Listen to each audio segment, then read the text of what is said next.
Right, Aaron, we'll start with the obvious of the CA's ruled the bans will stand. Just your reaction to that, and does that, in a way, give you guys just a bit more clarity for the coming summer now that that debate's pretty much done?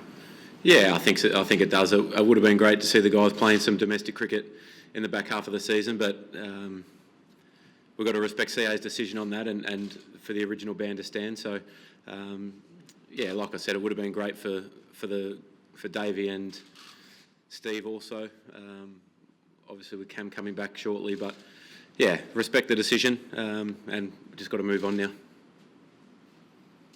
Aaron, lots been said about Australia's recent performances on the field.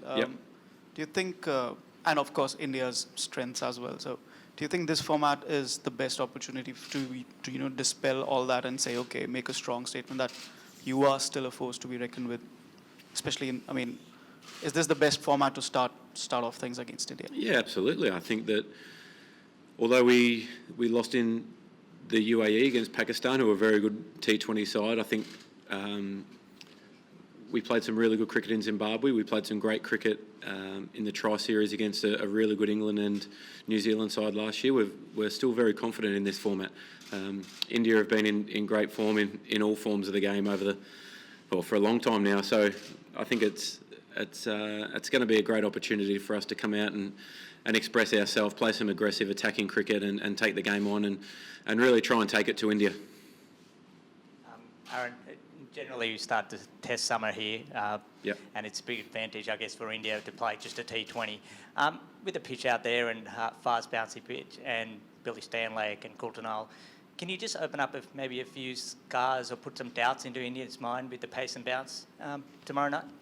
Yeah, I didn't have a real close look at the wicket, but traditionally it's a nice pace in the wicket. It's decent bounce. So I think most of the Indian guys have been here before and know what to expect. So I don't think it's, with so much cricket being played these days, it's not as foreign as probably what it was going back some time. So I mean, there's obviously an opportunity to use that as our go-to, no doubt. And like I said, it's going to be an exciting series. India are in great form, and we feel as though we've been building really nicely without getting them results go our way so far. So it'll be good fun. Aaron, is this a chance to put the dead but then you put the test series? Can you get momentum heading into the test series in these three games? Yeah, absolutely. I think that when T20 is a fast-paced, short game, obviously. So at times it can take one bit of brilliance with the bat or with the ball. Sometimes even a play in the field can change the momentum and change the dynamic of a whole game or a whole series. So I think that's a great advantage for us to be able to start off in this format against India. They've been so dominant in this format that I think people have forgotten that we're actually playing it sometimes. Aaron, Nathan mentioned yesterday that maybe we could see a spinner come into calculations. Do you see that happening tomorrow? Yeah, they'll definitely be into the calculations. Once I leave here, I'll go and have a chat with JL and talk about the makeup of the side. But I'd imagine with the size of the ground and probably how good our spinners have bowled in the past, I think that while they haven't been huge wicket takers, I think the way Zamps bowled during the one-day series against a very good South African side was excellent. I think Ashton Agar, although he hasn't had a real lot of game time over the last couple of months, he hasn't stopped training the house down, and so a couple of really good options we can go to there, which is a good position to be in. Has one of those guys got the edge over the other at the moment? Not in my mind. I think just the package of Ashton Agar with his bowling and batting and fielding is probably, if you decide to go with an extra bowler, he starts to fit that mould. He can bat 7, gun in the field. So in terms of the makeup of the side, he probably has that balance, has that advantage of being able to have the balance of the side in his favour. Whereas Zamps is just a genuine out-and-out leggy. But we saw him make some good contribution with the bat in the one-day series, particularly in Adelaide. What about your form, Aaron? A little run of outs lately after a big year already. How are you feeling ahead of tomorrow night? A good opportunity to turn around? Feeling very good, actually. I've, for the last couple of days, hit a lot of balls and started to feel like there's some rhythm coming back into my game. It's obviously when you've been playing non-stop, it can be difficult to try and get an amount of training time in to keep working on your game and probably adjust some things that might need a little bit of tinkering. So I think having these last few days to be able to get a couple of really long hits in and start to feel like my technique and everything was coming back to normal. But I don't feel like I was batting badly in the one-day series. I think I played a poor shot in the last game, chopped on in Adelaide, and should have reviewed one in Perth. So I think when that kind of stuff happens when you're going through a little tough patch, but it won't last long. Aaron, here. Yes. Most of the time when we are playing T20 matches in India, the boundary lines are pretty short. Yeah. Do you advocate that, and especially about this venue? This boundary line is really huge. Does this make any difference? I think that it changes your tactics slightly. I think when you play on small grounds like in India, in England, the ability to be able to just walk in and hit some sixes and fours and catch up a strike rate or a run rate can happen a lot easier. I think that you probably have to change your mindset to thinking sixes and fours to twos. There's plenty of gaps out there, so I think that'll go a huge way to deciding this series. Who executes that better? The fielders on the boundary have to be aware, obviously, where to position themselves. Sometimes on the big boundary out there, you might be 30 or 40 metres off the boundary rope to try and save two. So I think it becomes a little cat and mouse game there. But yeah, I think it's just about playing to our strengths, I think. Just going back to a bit on AB's question, you've come off a Test series and then one-day cricket into T20 cricket. Just from your personal point of view, how difficult has that been? It's been probably difficult mentally more than anything. Being home for 2 weeks in 8 months is tough. So I think at times that starts to wear you down a bit mentally more than anything. So it was great to have 2 days at home last week after the Perth. Well, before this. I don't know when it was, but that was really good to just get home for a couple of days and refresh and recharge the batteries and be able to come up here with a clear mind again. I think, like you said, being on tour for so long, it can just get a little bit, days just roll into one and you wake up, you go to training, you do your recovery. So it was great to get home and ready to go again. Aaron, as captain, when you're discussing bowling plans with your bowlers, Yep. do you find yourself spending more time discussing the plan of attack to Kohli, or is it a case of treat him just like everyone else? No, I think it's you can't underestimate anyone in the Indian side. I think obviously Virat's probably the best player in the world at the moment, and has been for some time in the two shorter formats, in particular. So I think they've got dangerous guys all through their innings. You got guys who have made double hundreds in one-day cricket. I've played so much T20 cricket and are so experienced that if you take them for granted, they will hurt you badly. So there's obviously been a little bit of focus around Virat, but none more than Rohit or Shikhar or KL or any of these guys that can be as damaging as anyone on their day. Hi. Your thoughts on India's bowling attack up against your batting side? Because in the games against UAE, there were chances that when Maxwell was going big along with you, there were chances that you could win the game. So, Yep. But then the wickets fall off quickly. Your thoughts on India's bowling attack and what changes have you done? Anything which we can see different?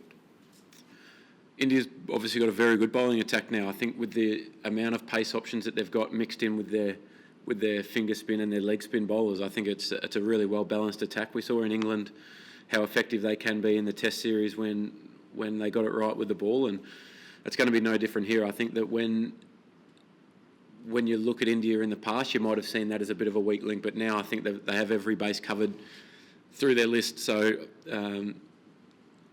that's going to go a long way to deciding the games as well. Who plays better in the power play?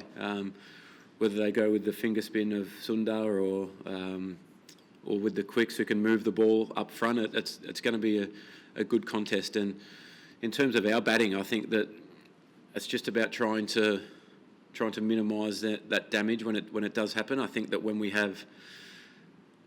or when a new batter's come in, there seem to be take a little bit of time to get a partnership going, or it's back-to-back wickets. So, and in T20 cricket, that's where you lose a lot of your momentum. They talk about it being a 10-run swing per wicket. So, if you keep losing back-to-back wickets, that can store your momentum. So, I think it's about making sure that we're as sharp as we can be when we first come to the wicket, and make sure we're communicating well with our partner and getting into partnerships. And by doing that, that's when you put pressure back on the opposition. With all the commentary the last week or two about maybe softening those bands for the band 3, is that a distraction at all for you guys? What was the last bit of that question? I just missed. Is that a distraction, all the talk about those 3 maybe coming back early now that they're not? No, I don't think so at all. Not for the current players. I think everyone individually would have their own views on that, but it certainly hasn't been a topic of discussion in the change rooms. I know you might chat about it sitting around having a coffee and what you think about it, but no, like I said before, it would be great for them all to be back playing domestic cricket at the least, but that's not going to happen. So we have to respect that, and I think like when the bans were handed down, they accepted it, and I think we've just got to move on now. It's all done. Aaron, Australia's reputation for playing cricket in any format has always been one of fierceness and win at all costs. Would you say that culture's changed in any way, or is Australia just as intense with getting out there and getting the win?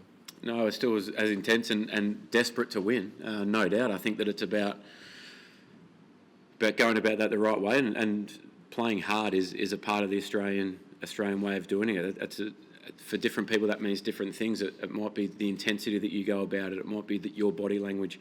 So it's not all about verbal and things like that, which people tend to get confused with sometimes. I think they talk about being tough and aggressive, and that means verbal, but I don't see it as it is. I think it's about your body language and your presence on the ground, and I think that's what Australia's always prided themselves on in all sport, not just cricket. So it's still 100% there. I mean, it has been a difficult time of late, no doubt, with the wins not stacking up as we would have liked, but that can change quickly. And like I said before, sometimes it can be one innings with the bat, one spell with the ball, or a bit of brilliance in the field that can turn a match, that can then turn a series. So we're certainly not far away at all. It's really close. We've been working as hard as we can off the field. I mean, all our coaches are doing a fantastic job. They're working as hard as they can with us, for us, to get them wins, and it's been frustrating, no doubt, that they haven't happened, but at the end of the day, it's international sport, and teams don't just present opportunities all the time. You have to keep banging the door down until you get through, and you might only get one chance some days, and if you're good enough to take it, I think that's the kind of stuff that starts to build cultures within teams and builds around that winning dynamic and that real self-belief that when you are in a position, might be 1% of a chance that you can get through that door, but you find a way through and you take it. So I think that when we start to get them looks in a little bit more often, we'll get in positions where we take them consistently. Last one, guys. Yeah, sorry, Aaron, just sort of rehashing, following up from that. I don't know whether you saw last night, Faf, when he was back home, he said, when asked about how it was to play in Australia, it was almost like a tame version of Australia. Do you have a laugh at that sort of comment, or is I didn't actually see it. Yeah. I haven't seen that yet. Is that a fair perception, and I guess coming into an India series against a team that you've got such a great, strong rivalry against, do you look at that and go, maybe we could go a bit harder? Well, like I said before, going hard doesn't mean you be verbal or you be in people's faces. It can be about your body language, your presence when you're at the crease, when you've got the ball in your hand, how you move around in the field as a team, diving in the circle and cutting off ones. I think that's presence and that's fierceness and that's tough cricket. That's not. I think the verbal stuff's the easy stuff, and that gets a little bit lost sometimes. But I mean that's South Africa were all over us from the start of that series with the ball, so it's pretty hard to come out and have so much presence when they're so far ahead in the first game. We played brilliantly to drag it back and win that second game. And for 2/3 of the bowling innings in the final match, we were well on top. So, I'm not sure about that to be honest. Yeah. Thanks, Scott. Do you expect the verbal from Virat? He said he's changed. Oh, I think that Virat plays the game the way that gets the best out of himself, and I think that at times for him that's about being verbal for his team and pumping them up and being right in the contest, and he loves that. I mean, the verbal won't change whatsoever. I think I think what he was referring to is his aggression, but verbal is encouragement for teammates. It's not abuse or anything like that. You see how passionate he is about the game, and it's not just when he plays for India. It's when he plays for anyone. He's the same. So, in terms of verbal, I mean, it's not going to change at all. It'll be still fierce, and he'll have a presence out there, no doubt. But whether it's banter or a bit of sledging here and there, I don't expect that.